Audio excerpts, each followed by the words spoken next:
The Donkey Kong games are full of playable characters that have special abilities. They give you a chance to change up gameplay by taking control of a new face. Some characters share abilities, have abilities that aren't that great, and have specific abilities that only they have. This countdown will be looking at which playable characters have the most useful abilities, rather than the characters themselves. Sure, Donkey Kong is the leader of the bunch who we all know well, but he's pretty basic in terms of abilities. So let's see who's the most powerful.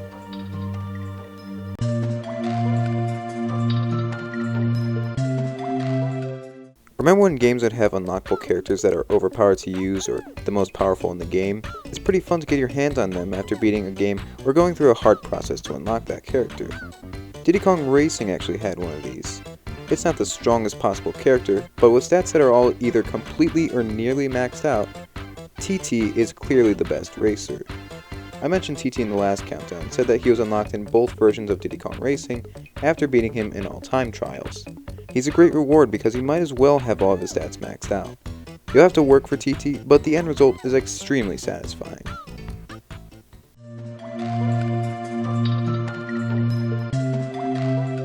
Donkey Kong is the basic character in all Donkey Kong games he appears in, but surprisingly, he does have some unique abilities. In Donkey Kong Country, DK wasn't as agile as Diddy, but he had the ability to kill heavy enemies by jumping on them. Diddy Kong could kill them as well, but only by rolling. In other words, DK was the heavy character. With DK absent in the other two Country games, that left DKC2 with no heavy characters and DKC3 with a new heavy character. I don't care about Kiddy Kong, but he is still pretty useful since he takes the heavy abilities DK had and adds more. Kiddy Kong is also a great partner character since he can throw Dixie very far and be thrown a short distance, but with the way to break things. You can't really complain when he does have all these extra teamwork abilities.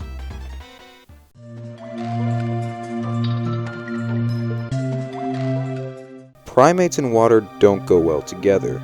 Donkey Kong will go through anything to get his bananas back, even spend way too much time underwater without oxygen. He'd even swim through a poisonous pond. His abilities underwater are nothing compared to his abilities on ground though. That's where animal buddies come in.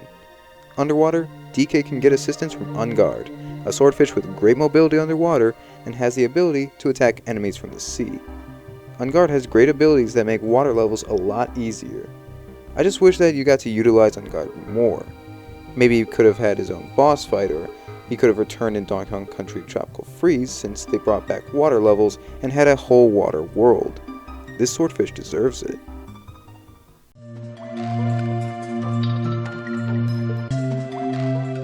When animal buddies come to mind, whether it's the fact that he's been in all Country games including the recent ones made by Retro, or the fact that he's a rhinoceros you get to ride and run shit over with, Rambi is usually the first one that comes to mind. Riding Rambi means that you're going to get work done. You combine great speed with power that leaves you nearly invincible. And you can always use him to find secrets. Oh no, a sturdy wall's in my way. Well, I'm a fucking rhino, that doesn't mean shit to me. Rambi was also given a super speed boost in Diddy's Conquest, which is just something that has to be witnessed for how chaotic it is. I also like how in the newer games, you can combine Kong powers with Rambi just for extra support. When bringing up Rambi, it also makes sense to draw comparisons to Ellie the elephant. Ellie is also strong like Rambi, and she has other abilities like lifting up barrels or collecting water and spraying that as a projectile. That's really cool, but the problem is, she's easily scared off by mice. Rambi's always got your back, like Yoshi. Speaking of, they can both be sacrificed to save yourself. But why would you want to do that to this guy? That's just sad. The species is endangered after all.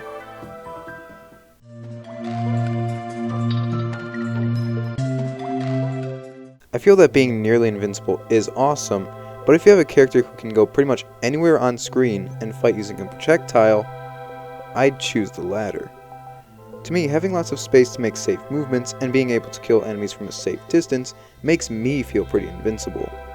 Underwater, Ungard has a lot of space to use for free movement, but he lacks projectile.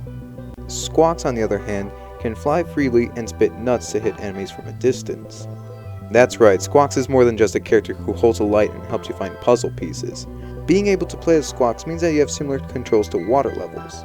You might think that doesn't sound good, but that means that you're not restricted to the ground. Keep tapping the jump button, and you'll flap yourself up to the skies. There are some tight obstacles that require precise flapping, but other obstacles don't put you in too much danger because of your ability to fly.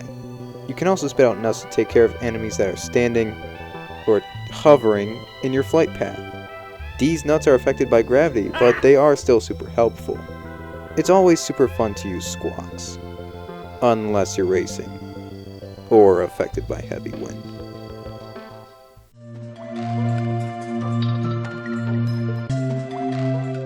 This next animal buddy may not exactly be the same as squawks in function, but it is still similar in having a lot of space for moving around and having a projectile to use for combat.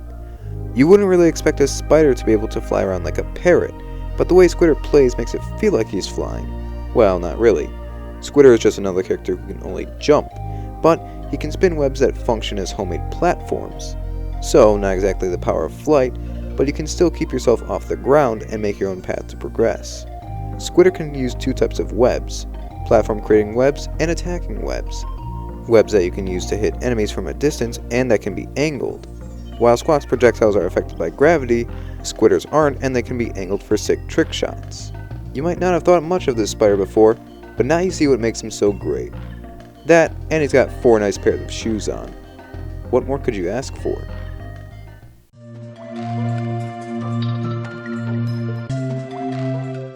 There have been some really weird Kongs in the Donkey Kong games. I think things got really weird in Donkey Kong 64 with Tiny Kong, Lanky Kong, and Chunky Kong. Tiny Kong is like Dixie Kong since she can hover, but she can also shrink herself. Chunky is another heavy Kong with great strength. Lanky Kong has to be the weirdest though, with abilities to stretch his limbs, do a fast handstand walk, and inflate himself like a balloon full of helium. If that doesn't sound obscure, then what the hell does? But that means Lanky has a lot of ways of dealing with certain obstacles. You can give yourself extra speed and walk up slopes by moving with your limbs that you don't normally walk on. You can extend your arms for attacking and reaching things, and you can fly like a fucking balloon. Who came up with these abilities? These all go to show just how obscure and useful Lanky Kong is. He may have no style or grace, but at least he has some fun gameplay. And a funny face.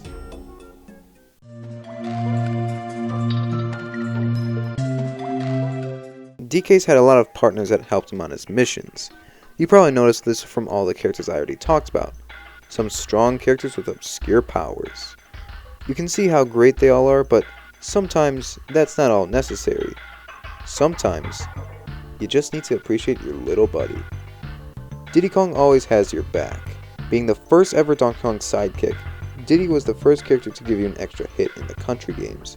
Without him, you'd be done in one hit, which would make DKC much harder than it already is. He was pretty simple before, pretty much being another DK but more agile and only being able to kill heavy enemies by rolling. But then DK64 came and gave Diddy his peanut pop guns and his rocket barrel jetpack, tools that were very useful in that game and would follow him into other Donkey Kong games. The big return of the country series brought Diddy to help DK either as a power-up that allows you to hover, or as a player too with his DK64 items. He can hover on his own and shoot enemies with his peanuts from a distance. How can you not love Diddy?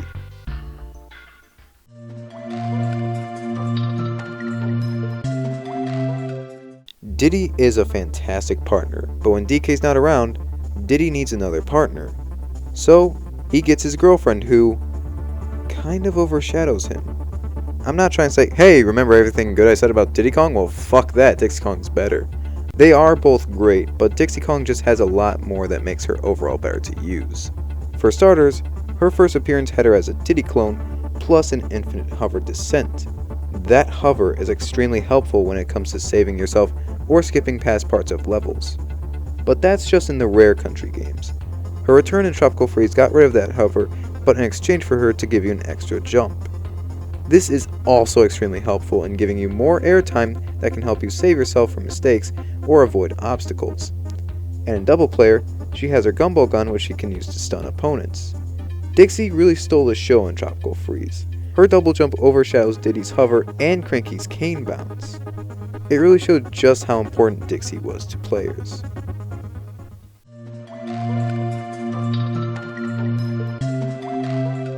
I probably shouldn't have built Dixie up to be the most important character in Tropical Freeze because I'm about to destroy all of that right now. I really don't like what Nintendo did with certain Switch ports of games because they just said, hey, these games are pretty hard, let's add pussy modes to them. Using Funky Mode in Tropical Freeze isn't as embarrassing as, say, using Super Kong in Returns, but I would still see it as cheating if I used Funky Kong to get through the game. Of course, a character that makes a hard game feel significantly easier makes for an obvious contender for the best playable character. He's got every Kong's abilities, but made better. Along with that, he can't drown, he can speed through levels, and he has 5 hits.